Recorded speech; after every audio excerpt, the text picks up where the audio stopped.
오픈하면 열릴지어다. 우리 선포합니다. 오픈. 오픈. 오픈. 아멘. 이 어려울 때 주께서 선교의 문을 열게 하셔서 감사합니다. 돕는 분들을 열게 하셔서 감사합니다.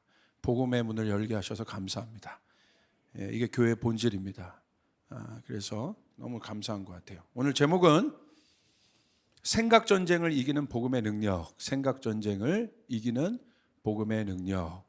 제가 가만히 생각을 해봤어요. 이 제목을 짓고 왜 그럴까? 복음을 가로막는 것이 뭘까? 복음은 능력인데, 복음은 모양이 아니라 능력인데, 이 능력이 우리의 삶 가운데 나타나지 않는 이유가 뭘까라고 생각할 때 제가 동의할 수밖에 없는 건 이 생각입니다. 생각. 우리 안에 이따가 살펴보겠지만 하나님을 대적하는 생각들이, 하나님의 뜻, 그러니까 혼적인 생각, 육적인 생각들이 너무 많이 우리 안에, 이 세대 안에 있습니다. 저는 이 세대의 흐름에 대해서 참 관심이 있습니다. 세대의 흐름이란 건 뭐냐면 생각의 흐름이에요. 이 세대가 어떻게 생각하고 어떻게 살아가고 있는가. 그러니까 이 세대의 흐름이 너무 급속도로 변화되고 있음을 봅니다. 솔직하게 여러분이 저를 꼰대라고 얘기하실 수도 있지만 제가 갖고 있었던 제 세대, 청년 세대 때의 흐름으로 지금 세대, 여러분 청년 세대의 흐름을 감히 비교할 수가 없어요. 너무 다르기 때문에 가치관이 다르고요. 추구하는 삶의 목적과 방향이 완전 달라요. 그러니까 흐름이 지금 완전 바뀌었거든요. 그러니까 제가 성경에도 보면 이 흐름을 얘기하고 있어요. 마지막 때 이 시대의 흐름이 어떻게 될 것인가.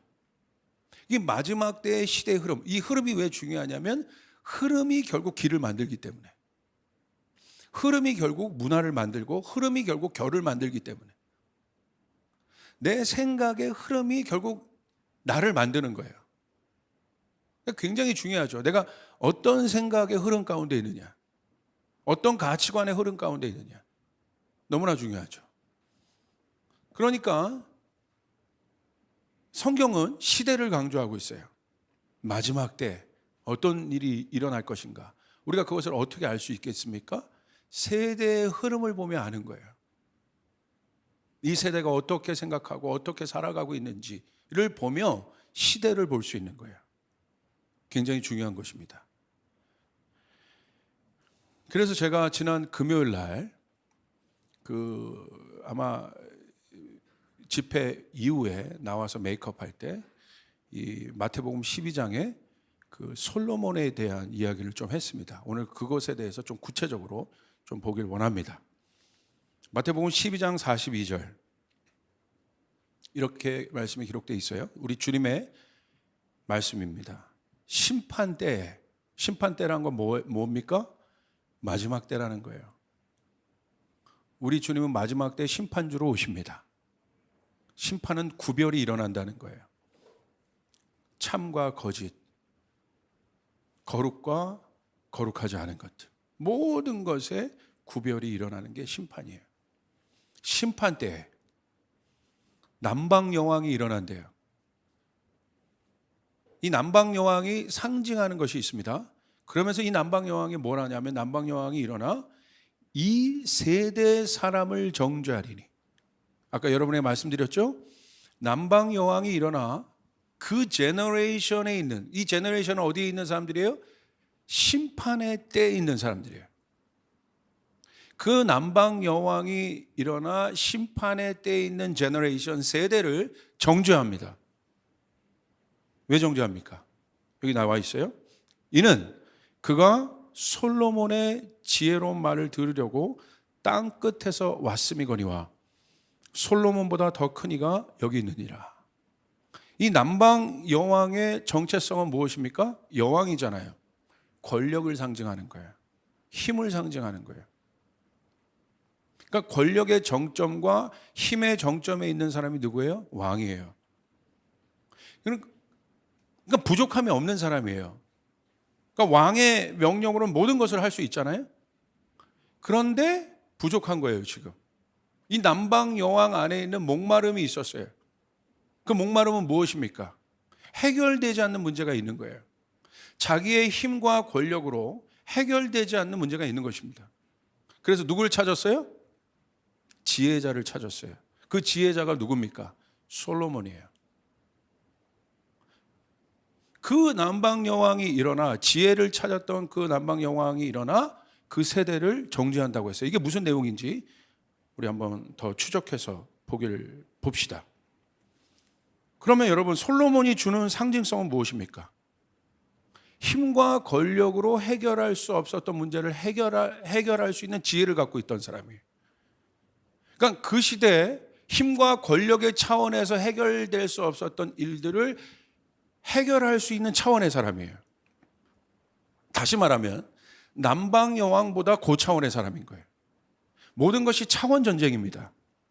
차원의 원리가 있어요. 저 차원은 고차원의 영향을 받게 돼 있어요. 고차원이 저 차원을 다스리지, 저 차원이 고차원을 다스리지 않아요. 그러니까 힘과 권력의 정점에 있었던 남방 여왕보다 고차원에 있는 사람이 누구예요? 솔로몬이에요. 그 고차원이 뭐예요? 지혜입니다.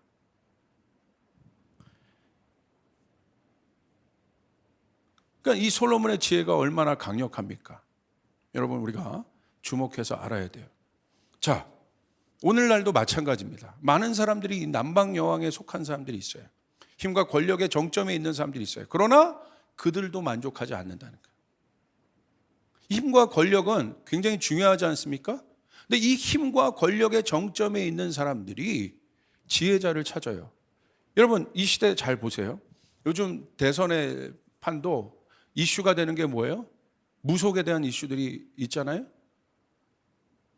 뭐 이게 어느 정당의 어떤 사람들의 이야기가 아니라 이 샤먼의 뿌리는요, 한국 안에 있는 깊숙한 뿌리예요. 이게 뭐 기독교 안에는 없을 것 같습니까?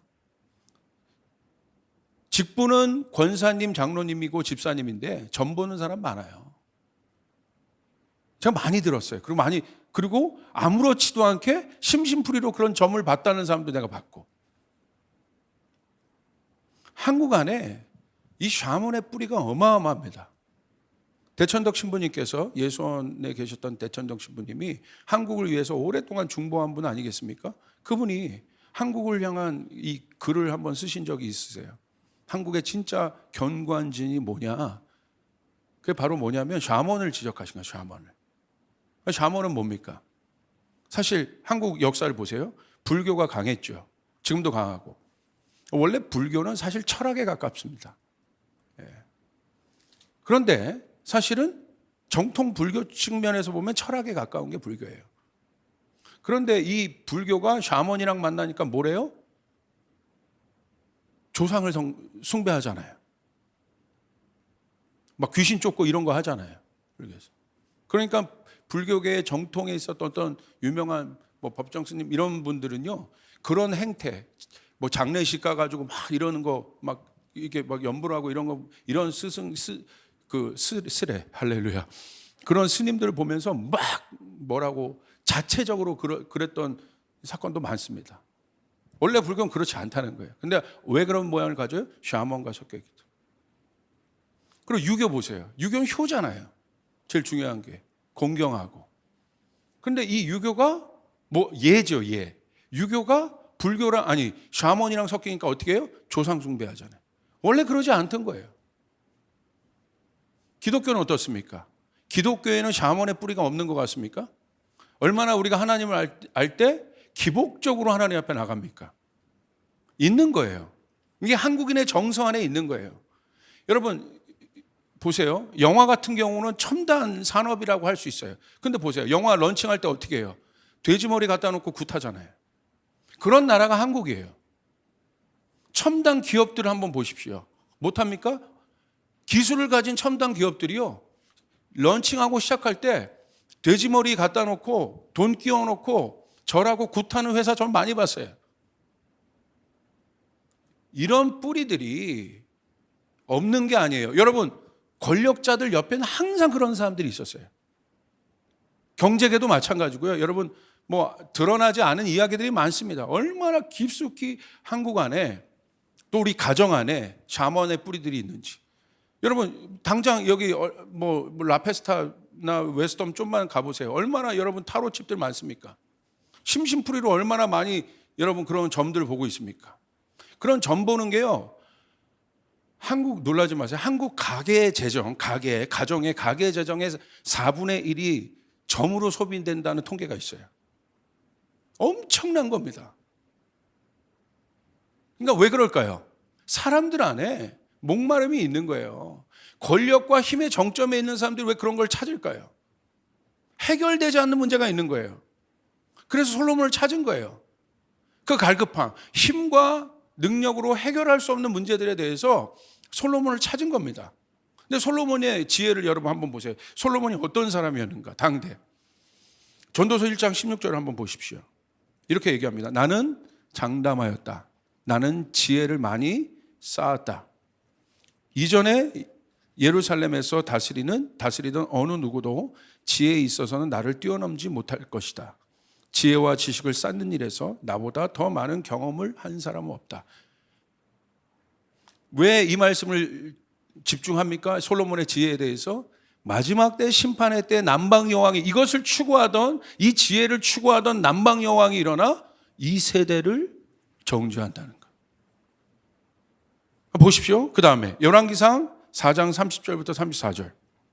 솔로몬의 지혜는 동양의 어느 누구보다도, 또 이집트의 어느 누구보다도 뛰어났다. 견줄 만한 사람이 없다는 거예요. 이집트 문명이 여러분 얼마나 강한 문명입니까? 여러분 솔로몬과 견줄 존재가 없다는 거예요. 그는 어느 누구보다도 지혜로웠다. 32절 보세요.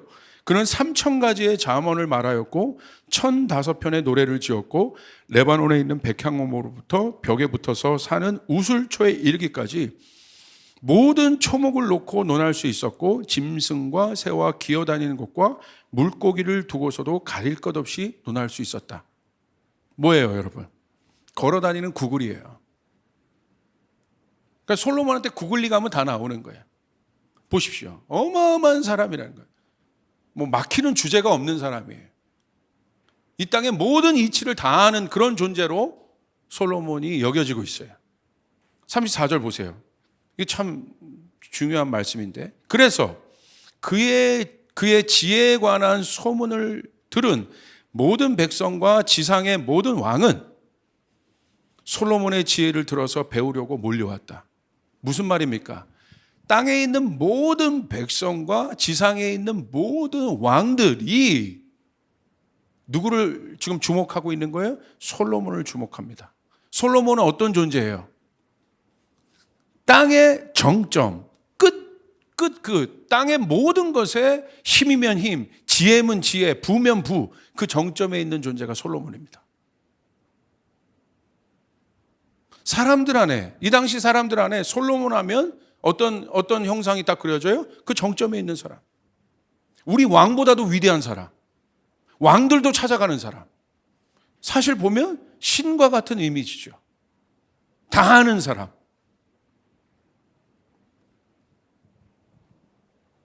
솔로몬이 형상하는 모습들이 있어요.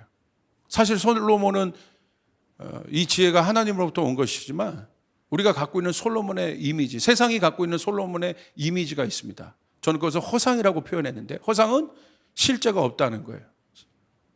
실체가 없는 이미지, 그게 허상이에요. 솔로몬의 허상이 무엇입니까? 권력의 정점에 있어요. 그리고 지혜의 정점에 있어요. 어떤 PhD 학위를 갖고도 여러분 솔로몬과 견줄 수가 없습니다. 이성과 지성의 끝에 있어요. 예술의 정점에 있어요. 솔로몬이 써냈던 수많은 시들을 보십시오. 정점에 있습니다. 부의 정점에 있습니다. 솔로몬의 부. 오늘날로 얘기하면 뭐 빌 게이츠 뭐 상대가 안 돼요. 실제적으로 성경에 솔로몬의 재산에 대해서 언급하고 있거든요. 이게 뭐 이 가치를 환산할 수가 없어요. 금이 얼마나 많았는지. 부의 정점에 있어요.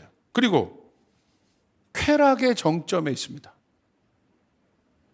부인만 1,000명입니다. 보세요. 솔로몬의 밤 이야기를 한번 생각해 보세요. 얼마나 많은 무슨 일들이 있었을까? 부인이 1000명이에요.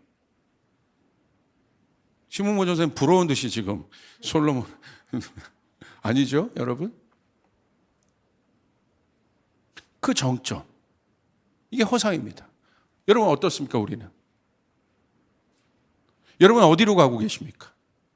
여러분이 향하고 있는 정점은 어디입니까? 부의 정점? 권력의 정점? 이 세대가 향하고 있는 정점은 어디입니까? 쾌락의 정점? 어디입니까? 이것이 이 세상 사람, 마지막 때 남방 여왕이 일어나 정죄를 하는 그 세대의 사람들의 의식이에요. 요즘 청년들의 의식의 흐름은 어떻습니까? 여러분 안에 있는 생각의 흐름은 어떻습니까? 여러분은 어디로 향하고 계십니까? 여러분의 가치관은 어디로 향하고 계십니까? 여러분이 최고로 가치 있다고 여기는 일들은 무엇입니까? 한 명 한 명 제가 면담하고 싶어요. 어른들은 제가 시간이 없어서 못해. 근데 우리 청년들은 한 명 한 명 만나서 상담을 한번 해보고 싶어. 무엇을 위해 사는지, 어디를 향하고 있는지. 왜냐하면 여러분에겐 기회가 있기 때문에. 여러분의 때가 너무 중요하기 때문에. 어디로 향하고 있습니까? 많은 사람들이, 많은 청년들의 생각의 흐름이 어떻습니까? 더 깊이 얘기하면 우리 기독 청년들의 생각들은 어떻습니까? 무엇을 향하여 나가고 있습니까? 여러분이 생각하는 정점은 무엇입니까? 가정의 정점, 부의 정점, 권력의 정점은 무엇입니까? 혹시 솔로몬의 허상입니까? 노래하는 사람들이 추구하는 마지막 정점은 무엇입니까? 여기 있는 사역자가 추구하는 마지막 정점은 무엇입니까? 모든 사람이 의미라고 얘기할 거예요. 목사님, 저는 의미 있는 삶들을 위해서 의미 있는 발걸음을 떼고 있습니다. 근데 여러분, 제가 질문하고 싶은 건 이거예요. 그 의미가 어떤 의미냐는 거예요. 무슨 말인지 이해되시겠어요?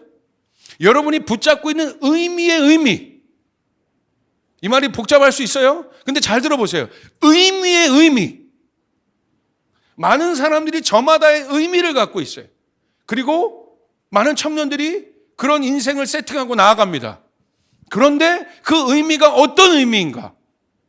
우리 생각해 볼 필요가 있어요. 이 정점에 있는 솔로몬, 수많은 왕들이 따라가고 싶어 했던, 수많은 백성들이 흠모했던 그 솔로몬의 정점, 그 정점에 있던 솔로몬이 뭐라고 고백합니까?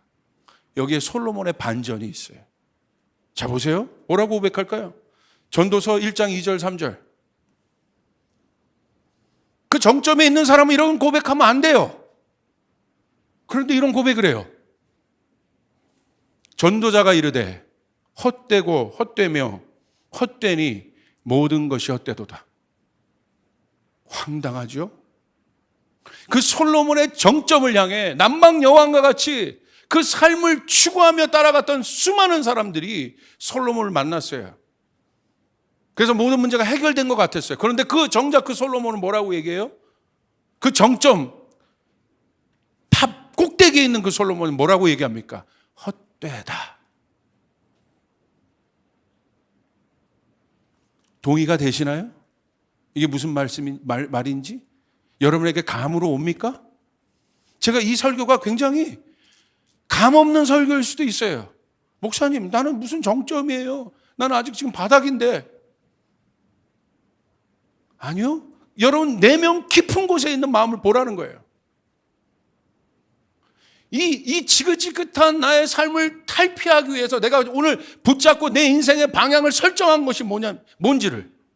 그것이 혹시 솔로몬의 허상입니까? 근데 오늘 솔로몬이 뭐라고 얘기하고 있어요? 헛되고 헛되니 모든 것이 헛되도다.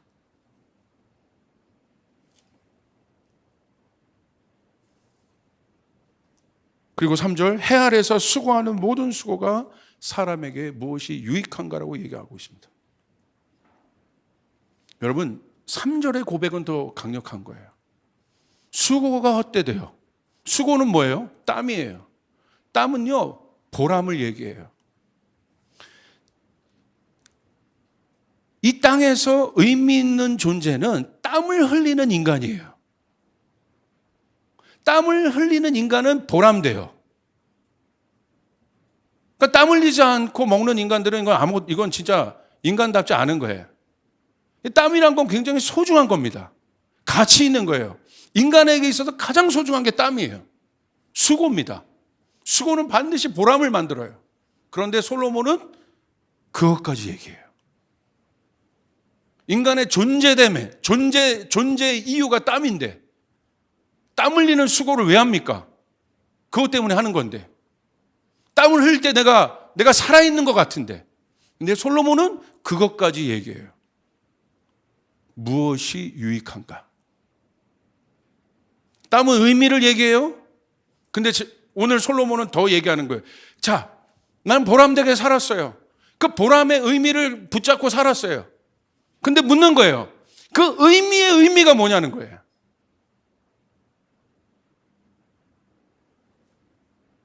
가치의 가치. 진짜 본질.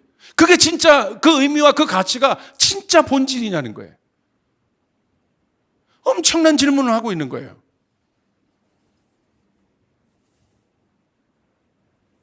땀 흘려서 열심히 수고하고 의미 있게 살았다고 고백하는 사람이 있습니다. 아, 내 인생, 내 땀을 봐. 내가 수고했어. 난 보람되게 살았어. 솔로몬이 묻는 거예요. 잘 살았다. 그런데 무슨 의미야? 너 죽고 나면 무슨 의미야? 헛되고 헛되다. 내 땀으로 내가 이뤄놓은 것들을 봐봐. 난 이것을 보면서 난 보람돼. 내가 쌓아놓은 것들을 보면서 나는 행복해. 경쟁하면서 내가 다 얻어낸 거야. 근데 솔로몬이 얘기하고 있는 거예요. 그것이 너에게 의미 있는 소유냐는 거예요. 그게 너냐는 거야. 청년들 잘 보세요. 청년들 안에 있는 가장 심각한 문제는 정체성에 대한 문제예요. 여러분의 정체성을 뭘로 증명하고 있습니까? 이 세대의 흐름 속에서 모양입니까? 겉에 어떤 것입니까? 남이 없는 것을 가지면 그게 납니까? 이 어마어마한 비교의 세상 속에서 무엇이 우리에게는 의미입니까?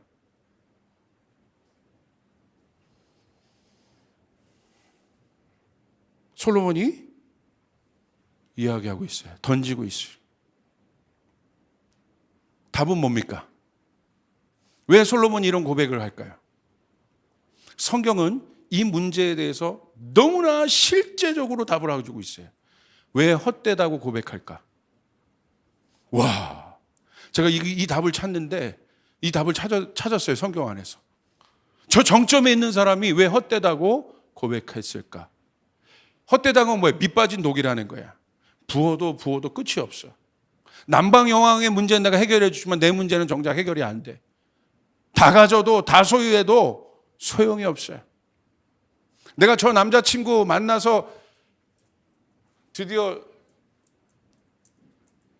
꿈에 그리던 저 남자친구가 내 남자친구가 되었는데 다 가진 것 같을 거예요. 그런데 너무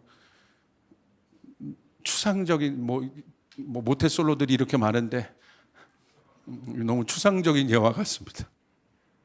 그런 제 질문이 그런다고 해결되냐 이거예요. 내가 오늘 차가 이 차에서 저 차로 업그레이드 됐어요. 그게 여러분이냐 이거예요.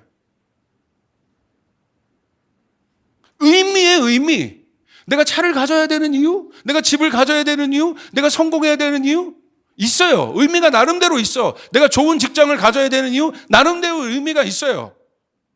그런데 그 의미를 제가 폄하할 생각이 없습니다. 그런데 조금 더 본질적인 질문을 하고 있는 거예요. 그 의미의 의미.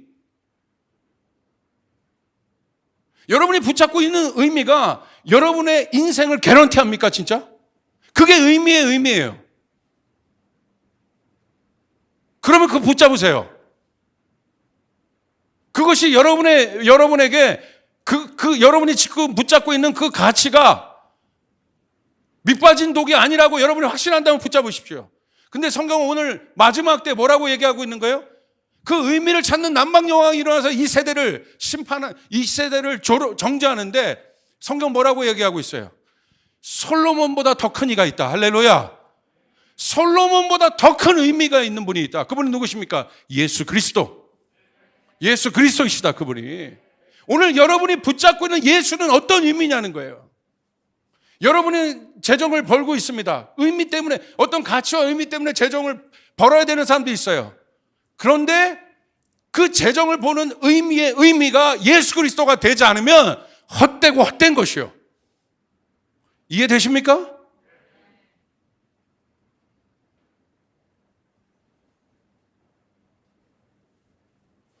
우리 청년들이랑 이런 깊은 대화를 할 수 있어 감사해요.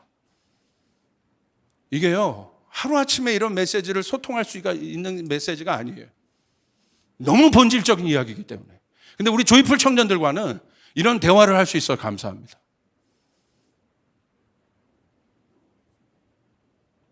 그렇죠? 뭐에 대한 이야기예요? 솔로몬이 왜 밑빠진 독에 물이에요? 헛되고 헛되다. 육이니까. 답은 왜 그가 헛되다고 느꼈는가? 솔로몬이 죄인이기 때문이에요. 이게 답이에요. 본질 자체가 죄인이에요. 본질 자체가 검어요. 무슨 노력을 한다고 하더라도 절대 희어질 수 없어요. 마이클 잭슨 본질 자체가 검은 사람이에요. 흑인이에요. 뭔 노력을 한다고 해서 그 사람이 바뀝니까? 겉모양은 바뀔 수 있지. 솔로몬이 모든 것을 다 가졌어도 성경은 뭐라고 얘기하고요? 넌 밑빠진 독이야. 모든 사람이 추구하는 정점에 있어도 솔로몬을 향해서 성경은 뭐라고 얘기하고 있어요? 너는 죄인이야. 로마서 3장 23절 모든 사람이 죄를 범하였으며. 여기 모든 사람은 누가 있습니까? 빌 게이츠도, 알렉산더도, 세종대왕도, 솔로몬도, 다윗도 다 여기 들어가 있어요. 모든 사람이 죄를 범하였으며 하나님의 영광에 이르지 못하더니. 인간의 영광이, 솔로몬의 그 영광이 저 드레핀 혼자 피어있는 저 창조물과 비교할 수 있겠습니까? 비교가 안 되는 거예요. 솔로몬은 자기가 만든 거지만 하나님은 창조하시는 분이에요. 비교가 안 되는 거예요. 하나님의 영광에 이르지 못한다. 솔로몬의 부귀영화도 하나님의 영광에 이르지 못한다. 결론은 그 질문입니다. 이 질문이 해결이 안 되면 우리의 예배가 진정한 예배가 될 수 없습니다. 마지막은 영광의 싸움이에요. 이게 마지막은 영광이잖아요. 승리가 영광이고. 여러분, 이번 올림픽도 누가 영광을 차지하고 있습니까? 승리한 사람이.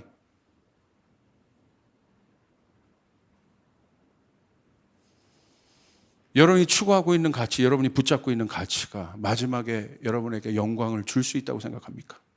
우린 질문해 봐야 돼요.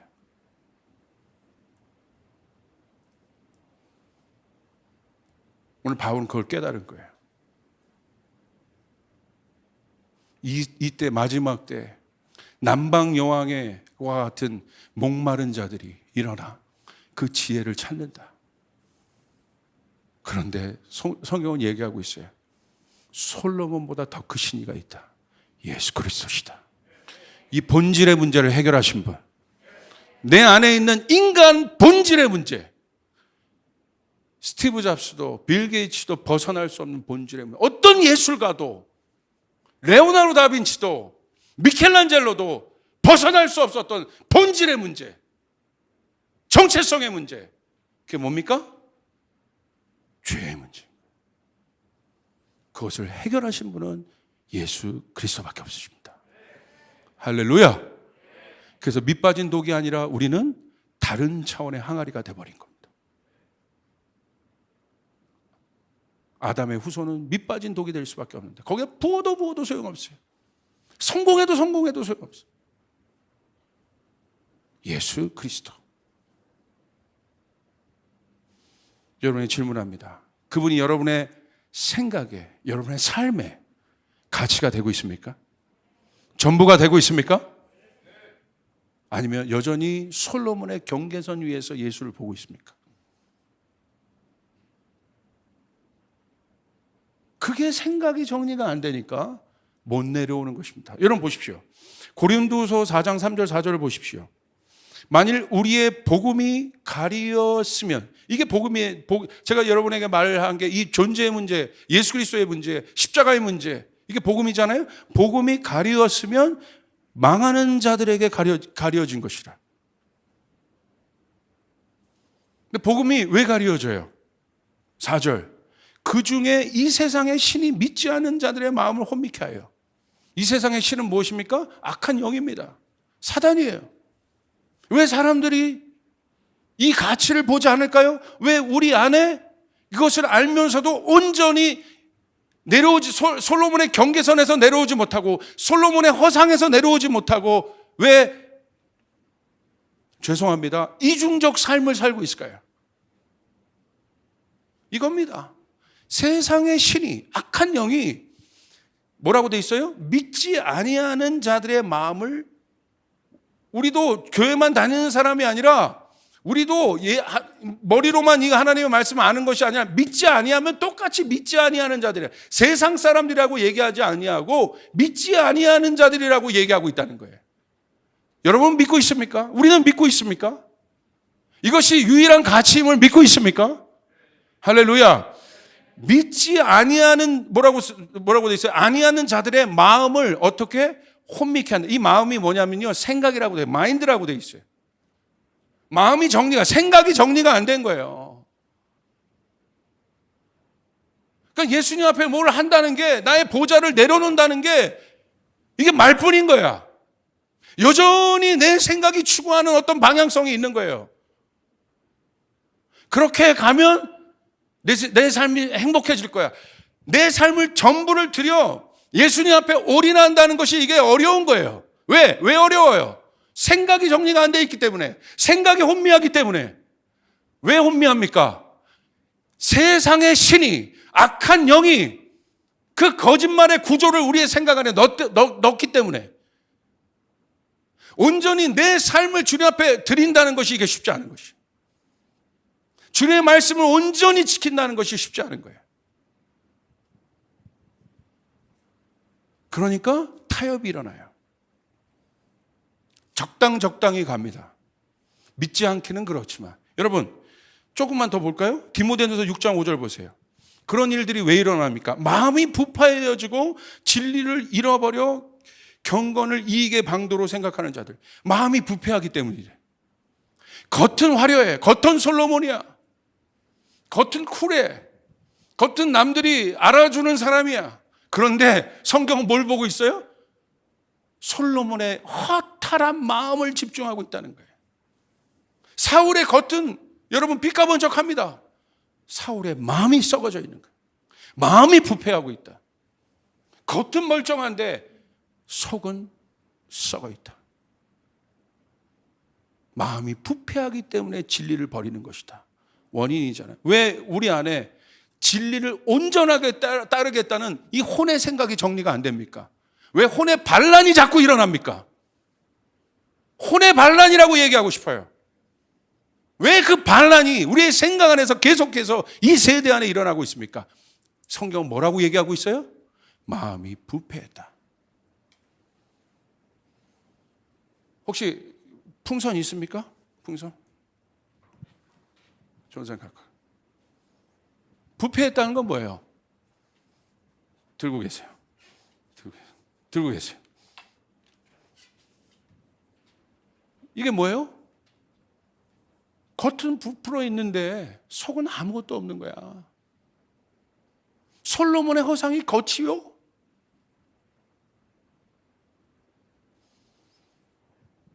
제가 이런 말하기 죄송하지만 제가 너무 사랑하기 때문에 우리 청년들.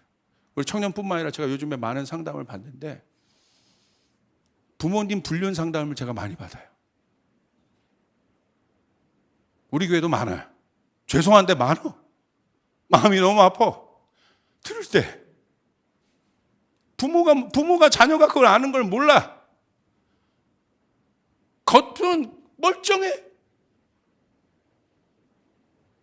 그런데 속은 텅텅 비어 있는 거예요. 종교의 껍질에, 예술의 껍질에, 어떤 쿨한 자기가 갖고 있는 어떤 허상에 풍선이요, 거품이요. 아무것도 없는 거예요.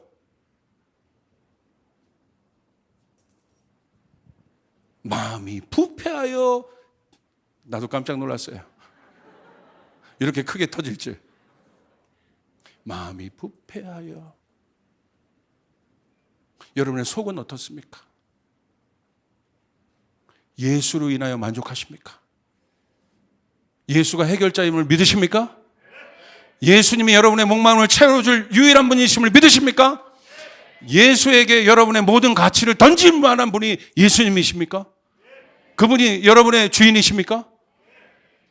보좌를 드려야 합니다. 보좌를 내어 드려야 합니다. 예수님 오셔서 나를 다스려 주시옵소서. 내 생각의 보좌를 내어 드려야 합니다. 그 생각의 보좌를 내어 드리기 시작하면 어떤 일이 일어나기 시작하냐면요, 회개가 일어나기 시작해요.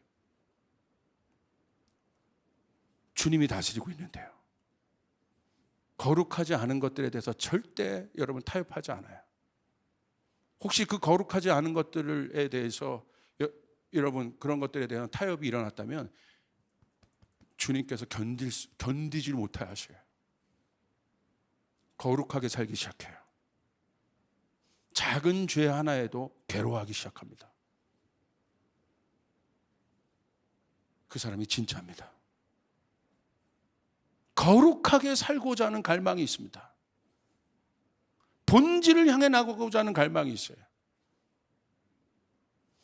그 위에 지혜, 지식, 부, 이것은 따라오는 거예요. 이것이 우선순위 될 수 없는 것이에요. 찌질한 삶을 살라고 얘기하는 것이 아니에요. 우선순위를 얘기하는 거예요. 의미의 의미. 여러분이 돈 버는 의미의 의미. 여러분이 성공해야 되는 의미의 의미. 여러분 그것을 붙잡아야 합니다. 아멘. 오늘 여러분 아까 말씀을 보십시오. 경건을 이익의 방도로 생각한대요. 그 세대. 어떻게 경건이 이익의 방도가 될 수 있습니까? 이걸 뭐라고 얘기해요? 종교죠. 인간이 만들어 놓은 걸 보십시오. 경건마저도 자기의 이익의 방도로 만들어 놓은, 그걸 종교로 만들어 냈죠. 이슬람, 힌두 다 그런 것 아니겠습니까? 종교의 성경적인 해석은 무엇입니까? 위선이죠. 겉과 속이 다르다는 것. 여기에 사탄의 속임이 있습니다.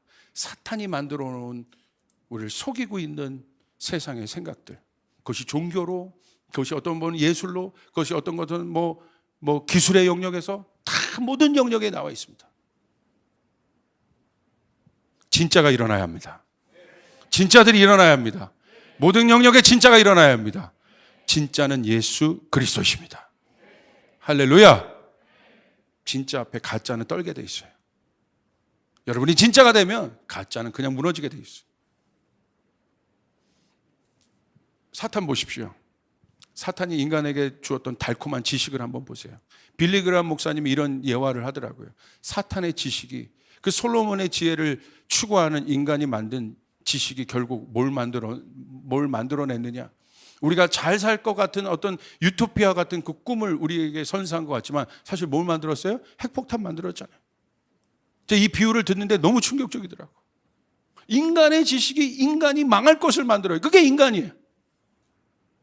핵폭탄 하나면 끝나는 거예요. 그것을 만들어내는 게 인간의 지식이라는 거야. 자기를 죽일, 온 인류를 파멸시킬 핵폭탄을 만드는 게 인간의 지식이라는 거야. 어리석지 않습니까? 사단, 세상의 신, 악한 영, 우리의 생각 안에 그 가짜들을 주었기 때문에 사랑하는 여러분, 경계선에서 나와야 합니다. 솔로몬의 허상에서 나와야 됩니다. 이젠 과감히 발을 떼어야 됩니다. 진짜의 발을 떼어야 됩니다. 영혼이 있는 곳에, 여러분 영혼 구원하는 곳에 발을 떼어야 됩니다. 복음을 전하는 곳에 발을 떼어야 됩니다. 오늘 여러분의 삶 가운데 그 돌이킴이 있기를 바랍니다. 가장 강력한 돌이킴은 뭐냐? 회개입니다. 회개는 돌이키는 거예요. 그 생각으로부터 나오는 것입니다. 그 허상으로부터 나오는 것입니다.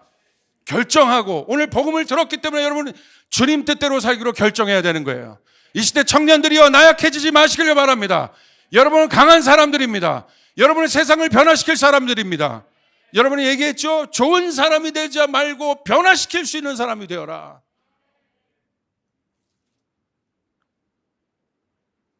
힘들 수 있어요. 번아웃 될 수 있어요. 어려울 수 있어요. 그러나 잠시 쉬더라도, 로뎀나무 그늘에서 잠시 쉬는 시간을 갖더라도 여러분의 발을 다시 띄어서 영혼이 있는 곳으로 가야 되는 것이에요. 절대 후퇴하면 안 되는 것입니다. 하나님의 영광이 있는 곳으로 가야 되는 것이에요. 그래야 50이 넘어가고 50 넘어가면 후회해요. 이거 여러분의 나이대 이 부분 준비 안 해놓으면 50 가면요 아무도 안 쳐다봐요. 제가 50인데. 이 부분에 대해서 정렬되지 않으면 여러분은 지금 얼굴도 세수도 안 해도 빛나고, 할렐루야, 그냥 뭐 잠 며칠 안 자도 여러분은 얼굴이 막 빛이 나. 화장 안 해도 막 광채가 나는 여러분이에요. 그런데 50 이상 지나면요 여자들 깜짝 놀라요. 이게 아닌 거야. 그러니까 여러분 청년의 때 20살부터 30, 40으로 넘어가는 청년인가? 할렐루야. 너무 중요한 시대야. 이 부분에 대해서 여러분이 준비해 놓고 이 부분에 대해서 돌이키고 실제적인 발을 띄며 하루하루를 그렇게 산다면 여러분 솔로몬보다 더 큰 하나님의 지혜가 여러분 가운데 있을 것입니다. 그 영광을 보게 될 것입니다. 여러분의 인생은 더 어떻게 말할까요? 크레센도 될 거예요. 영광은 절대 위로 갔다가 밑으로 꺼지지 않아요. 여러분의 삶의 육신적 어떤 그 연약함 때문에 롤러코스터가 탈 수 있지만, 그러나 나의 영은 주를 앙망하여 올라가는 것이에요. 절대 뒤로 가면 안 되는 것입니다. 그런 관점에서 우리 황정경 간사님, 김대원 목사님, 또 이번에 나간 현수영 집사님도 나이가 많아요. 값어치 있는 것이요. 영혼을 향해서. 여러분 그 고민을 해봤어요? 오늘 내가 갖고 있는 달란트와 내가 갖고 있는 이 소유들을 통해서 내가 어떻게 살 것인가? 의미 있게 사시길 바랍니다. 가치 있게 사시길 바랍니다. 할렐루야! 여러분은 그런 존재이십니다. 그러므로 오늘 로마서 12장 2절을 보십시오. 너희는 이 세대를 본받지 말고, 이 세대의 흐름을 따라가지 말고 오직 마음을 새롭게 함으로 변화를 받아. 여기서 마음을 새롭게 했다는 건 뭐예요? 생각을 변화하라는 거예요. 여러분의 생각에 예수님의 통치가 있어야 합니다. 주님, 내 생각의 보좌 위에 오셔서 나를 다스려 주시옵소서. 주님 뜻대로 살게 도와주시옵소서. 말씀 지키며 살게 도와주시옵소서. 아까 터트리는 풍선조차 살지 말게 도와주시옵소서. 그 사람이 권력을 가진다면, 그 사람이 돈을 갖는다면, 그 사람이 재정을 번다면, 그 사람이 어떤 예술적 달란트가 있다면 그 사람은 위대한 사람이에요. 그 사람은 멋진 사람이에요. 이 가치 위에 쓸 것인가? 솔로몬 위에, 허상 위에 쓸 것인가? 많은 그리스도인들이 아직도 이 허상 위에 있습니다. 껍데기요. 아무것도 아닙니다. 속이 허할 뿐입니다. 그러나 속이 꽉 찬 상태에서 그것들은 따라오는 것입니다. 여러분 그것들이 따라오게 해야 합니다. 할렐루야! 그렇게 사는 멋진 우리 청년들 되시길 바랍니다. 쫓아가겠습니다. 결정하고 회개하고 움직이라. 결정하고 회개하고 움직이라. 오늘 이 설교를 듣고 실제적으로 결정해야 돼요. 주님, 이거 다 껍데기입니다. 여러분이 가진 거 팔라는 얘기가 아니에요. 결정하라는 거예요. 나 오늘 주님 뜻대로 살겠다. 그리고 그렇지 않았던 부분이 있다고 한다면 회개해야 됩니다. 주님, 내가 돌이키겠습니다. 그리고 어떻게 해야 되겠습니까? 움직여야 돼요. 작은 재정 하나라도 나눠야 되고, 여러분의 재능 하나라도 나눠야 되고, 이웃을 향해서, 의미 있는 일을 향해서, 세계 선교를 향해서, 죽어가는 영혼을 향해서, 묶여있는 자들을 위해서 그렇게 살아가는 여러분 되시길 바랍니다. 잠시 쉬는 시간을 갖고 있는 분들이 있다고 한다면 로뎀나무의 안식에서 쉬시고 다시 재정비하여 호렙산으로 가시길 바랍니다. 예루살렘으로 가시길 바랍니다. 그렇게 가야 여러분 후회하지 않아요. 아멘. 우린 풍선이 아니에요. 터트려버릴 풍선이 아니에요. 마지막에 사단이 이렇게 한 다음에 마지막에 터트리는 거야. 툭. 아무것도. 그래서 우리 청년들은 저는 올해 이 어려울 때 저희 교회 선교의 문이 열린 거, 다시 선교의 훈련들을 시작할 거고 제자 훈련들을 시작할 거고 여러분 훈련받고 준비되어 멋진 인생 사시길 바랍니다. 정말 보람된 인생 사시길 바랍니다. 쓸모 있는 인생 사시길 바랍니다. 여러분의 모든 달란트가 주님 앞에 주님 손에 올려드려 가치 있게 사용되는 여러분 인생 되시기를 주님으로 축복합니다. 마지막 제가 준비한 영상이 있는데 이 영상 보고 우리 찬양하고 오늘 기도하고 마치겠습니다. But what does it matter? What does it matter? It doesn't. And I think the greatest tragedy in life is we're going to look back one day and say, I was successful in things that don't matter.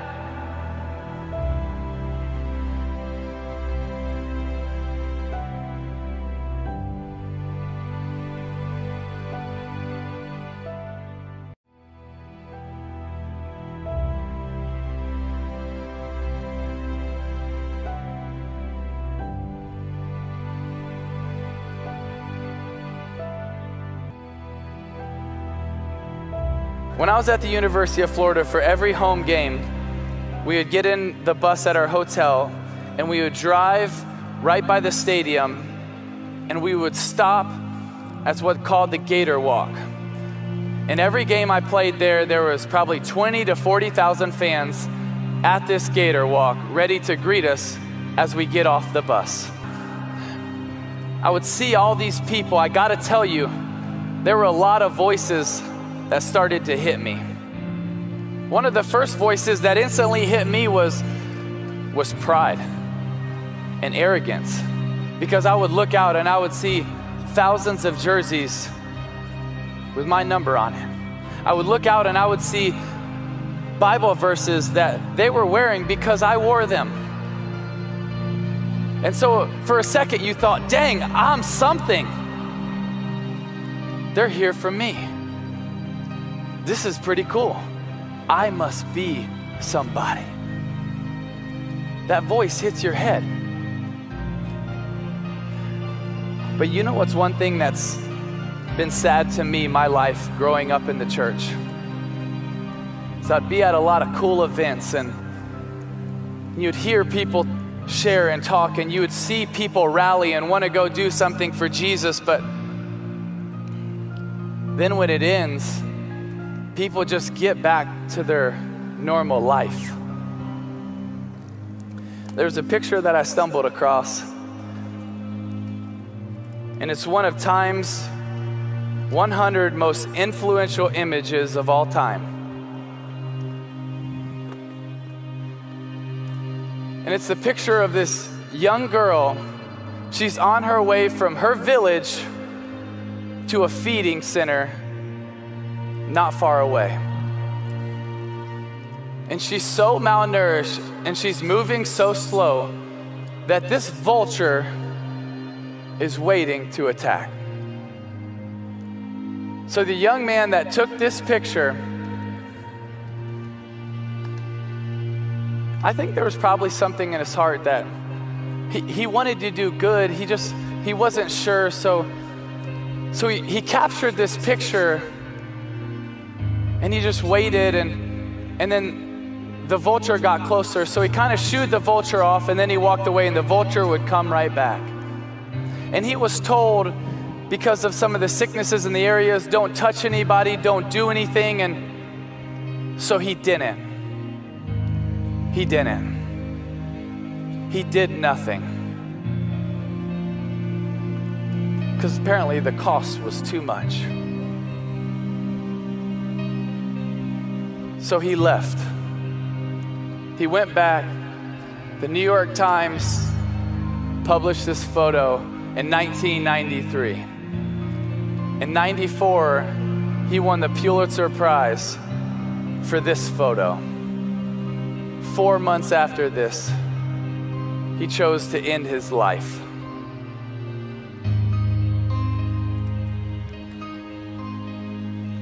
You see, every single one of us, we have a chance to be successful in life. And you know what? I hope you are. I really do. I hope you're successful. There's nothing wrong with being successful. But success is just about you. But significance is about other people. You see, that man that took that picture, he had success. That's one of the greatest honors a photographer could ever have. But obviously it wasn't enough. It wasn't enough. So what's going to be enough for you? You see, success is great. You can do a lot of things with it, but it's not going to be fulfilling. And you can never forget that sense of urgency, that it's not about your timeline, it's about their timeline. While you might have 30, 40, 50 years, they have days, minutes, moments. She had moments, but it wasn't worth it to go pick her up. It wasn't worth it to give her a hug. It wasn't worth it to tell her about the gospel. Yeah, I won a Pulitzer Prize, but what does it matter? What does it matter? It doesn't. And I think the greatest tragedy in life is we're going to look back one day and say, I was successful in things that don't matter. I want you to be successful, but more than anything, I want you to be significant. And when you live for Jesus and you love people, I believe you're going to have a life of significance.